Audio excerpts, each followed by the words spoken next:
Depuis son départ de Matignon, l'ex-premier ministre brouille les pistes.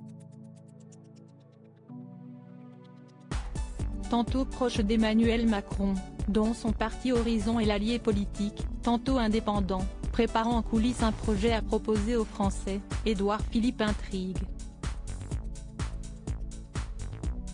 Le 10 mars, Olivier Beaumont, grand reporter politique au Parisien, a accepté de brosser le portrait du maire du Havre au micro de RTL, dans l'émission Jour J de Flavie Flament. Entre autres anecdotes croustillantes, le journaliste a levé le voile sur un paradoxe, qui complète l'image que renvoie l'ancien chef du gouvernement. Bruno Le Maire et Édouard Philippe se détestent, a-t-il lancé. Selon Olivier Beaumont, celui qui est actuellement ministre de l'économie et l'ancien bras droit du président de la République ne partageraient pas les mêmes ambitions pour le pays. Un éventuel conflit se profilerait donc pour la campagne présidentielle de 2027, lors de laquelle les deux hommes politiques risquent fort d'être candidats et, peut-être, de s'affronter. En parallèle, Édouard Philippe serait ami avec une figure de l'opposition pour le moins inattendue, Jean-Luc Mélenchon.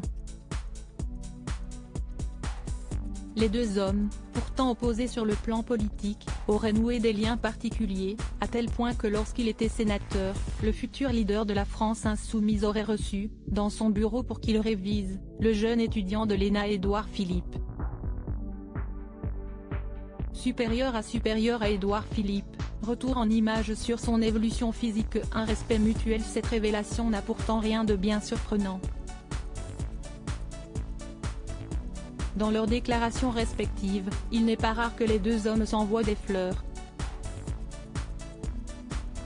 Édouard Philippe, NDLR, a tout pour lui, il vient de LR et peut fusionner les droites, estimait ainsi Jean-Luc Mélenchon dans un entretien accordé à l'Express, en septembre 2022.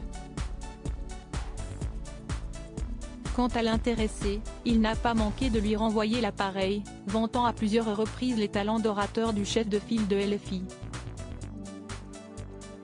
Je me souviens qu'à chaque fois que notre pays a été attaqué, comme lors des attentats, sa réaction a été impeccable.